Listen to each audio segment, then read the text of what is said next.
Good morning at Hindi medium के student. आज हम विज्ञान में पाठ संश्लेषित रेशे और प्लास्टिक के आगे का भाग पढ़ेंगे। अभी तक हमने संश्लेषित रेशों के बारे में पढ़ा और जाना कि ये किस प्रकार से होते हैं, जो कुछ तो प्राकृतिक रूप से हमें प्राप्त होते हैं और कुछ मानव निर्मित होते हैं, जिसमें हमने उदाहरण देखे थे रेयॉन, नायलॉन और इसके अलावा पॉलिएस्टर और लिख लें एक्रिलिक।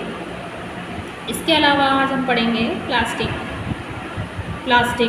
नाम तो आपने सुना ही होगा। हम अपने घर में प्रतिदिन काम में आने वाली बहुत सारी वस्तुएं प्लास्टिक की वस्तुओं से परिचित हैं, हम उसको ही यूज़ करते हैं। ज़्यादातर हमारे घर में हम देखते हैं कि प्लास्टिक की वस्तुएं किसी न किसी रूप में हमें मिल ही जाती है। जैसे कि कुछ यहाँ पर पिक्चर दे रखे हैं, जैसे कुर्सी है, मग है, ये टॉयज़ है, खिलौना है और उधर टब है। ये सब किसके बने होते हैं? प्लास्टिक के। इसके अलावा भी हम बहुत सारी अगर वस्तुओं को देखें तो एक बहुत बड़ी सूची बन सकती है। संश्लेषित रेशे की तरह प्लास्टिक भी एक बहुलक है। सभी प्लास्टिकों में इकाइयों की व्यवस्था एक ही प्रकार की नहीं होती। कुछ में यह रेखीय होती है तो कुछ में तिर्यकबद्ध यानी क्रॉस बद्ध में होती है, जैसे कि यहाँ पर दी है। ये वाला जो क्वेश्चन है ये कहलाता है रेखीय, और नीचे जो दिया है वो किस में बना हुआ है? तिर्यकबद्ध में यानी क्रॉस बद्ध में। तो प्लास्टिक की वस्तुएं सभी संभव आकारों में, साइज़ों में उपलब्ध होती है, जैसा कि हमने चित्र में अभी देखा। क्या आपको आश्चर्य नहीं होता कि कैसे संभव होता है कि प्लास्टिक आसानी से सांचे में ढाला जा सकता है, अर्थात इसे कोई भी आकार दिया जा सकता है, किसी भी आकार का इसे बनाया जा सकता है। और फिर प्लास्टिक का पुनः चक्रण भी हो सकता है, इसे पुनः प्रयुक्त किया जा सकता है, इसे रंगा भी जा सकता है, पिघलाया जा सकता है और इसे बेलनाकार चद्दरों में बदला जा सकता है। यहाँ तक कि इसकी क्या होती है? तारें भी बनाई जा सकती हैं। इसलिए यह इतने विविध प्रकार में उपयोग में लाया जाता है। इसका ऐसा नहीं है कि एक बार यूज़ करने के बाद हम दोबारा यूज़ नहीं कर सकते। अब आप स्वयं प्लास्टिक के टुकड़ों को मोड़िए और सभी प्लास्टिक वस्तुएं सरलतापूर्वक मोड़ी जा सकती हैं। ऐसा हम कर सकते हैं आसानी से। कुछ प्लास्टिक की वस्तुएं सरलतापूर्वक मोड़ी जा सकती है, जबकि कुछ मोड़ने हेतु बल लगाना पड़ता है, फिर टूट जाती है। देखा होगा ना, कई बार हम प्लास्टिक का सामान लेने जाते हैं तो हमें दुकानदार प्लास्टिक को मोड़ कर बताता है और कहता है कि यह बहुत दिनों तक चलेगा। इसमें लचीलापन होता है, वो आसानी से मुड़ जाता है। लेकिन कुछ प्लास्टिक कैसे होते हैं, एक बार में जब मोड़ते हैं तो टूट जाते हैं। जब हम एक प्लास्टिक की बोतल गर्म जल डालते हैं तो वह क्या हो जाती है? ये होता है ना, जैसे अगर गर्म पानी हमने प्लास्टिक पे डाला तो वो पिघलने लगता है। या हम गर्मी, जैसे गैस के पास कोई प्लास्टिक की वस्तु अगर गलती से हमने रख दी तो वो पिघल कर उसके शेप में परिवर्तन होता है, आकार उसका बदल जाता है। यानी प्लास्टिक जो गर्म करने पर आसानी से विकृत हो जाता है, सरलतापूर्वक मुड़ जाता है, तो थर्मोप्लास्टिक कहलाता है।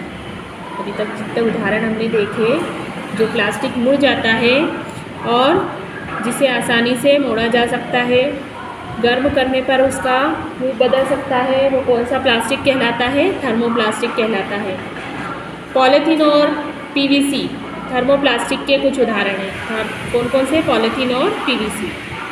अब इसके बारे में हम आगे और पढ़ेंगे कि क्या इसका उपयोग खिलौने, कंघियाँ, विभिन्न प्रकार के पात्रों के बड़े पैमाने पर निर्माण में किया जाता है। खिलौने भी प्लास्टिक के बने होते हैं, कंघियाँ प्लास्टिक की बनी होती है। दूसरी ओर कुछ प्लास्टिक ऐसे हैं जिन्हें एक बार सांचे में ढाल दिया जाता है, ऊष्मा देकर गर्म नहीं किया जा सकता। इसको कहा जाता है इस प्रकार के प्लास्टिक को, जिसे एक बार सांचे में अगर ढाल दिया जाए तो दोबारा उसे गर्मी देकर, ऊष्मा देकर नर्म नहीं किया जा सकता। तो ये कहलाते हैं थर्मोस्टैटिक प्लास्टिक।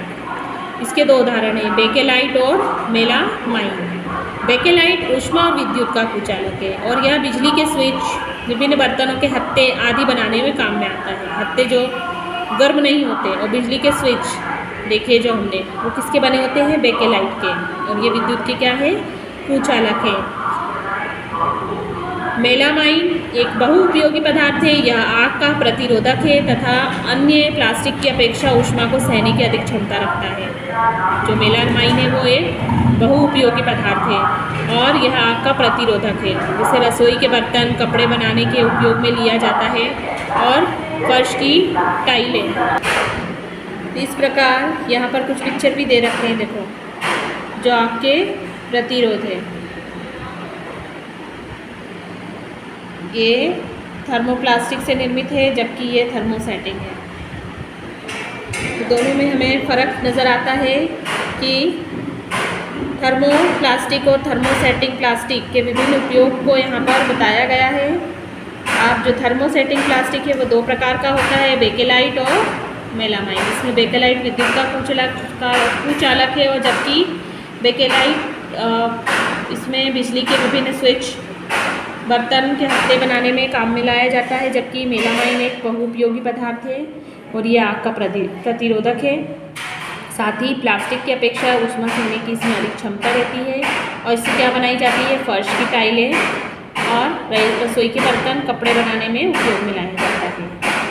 इसके आगे विकल्प पदार्थ प्लास्टिक। अब प्लास्टिक के विकल्प पदार्थ कौन से हैं? तो आज यदि हम कोई खाद्य सामग्री जैसे जल, दूध, अचार, सूखे मेवे आदि के संचयन करने की सोचे तो प्लास्टिक पात्र सबसे सुविधाजनक लगते हैं। हम जार का इस्तेमाल करते हैं, जार सबने देखे होंगे, घरों में यूज़ होते हैं, पर उसके अंदर हम कोई सा भी सामान बहुत दिनों तक रख सकते हैं।